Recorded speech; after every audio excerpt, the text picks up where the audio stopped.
regular use of your precision brewer, it's essential to perform a descale to keep it up and running.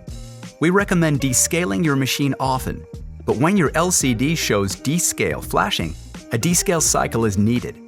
The process will take around 30 minutes to complete. Let's do it together now. Empty the water tank and remove the water filter. Dissolve 1 packet of the descaler with 1 liter of warm water and pour the solution into the water tank. Then place the basket and carafe into place under the drip stop outlet. Make sure the carafe is empty and the lid is securely locked. Press the select button for 3 seconds to start the descale cycle. The LCD will show DSL and then display the remaining duration of the descaling cycle. You should know that once the descaling process is begun, you cannot stop it mid-cycle. Should you need to force stop the process for any reason, unplug the cord from the power outlet. When the descaling process is finished, the LCD screen will return to the main menu.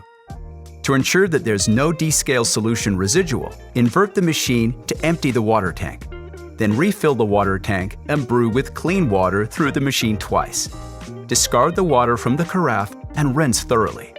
Once you're done, reinsert the water filter and you're all set to brew that quality cup.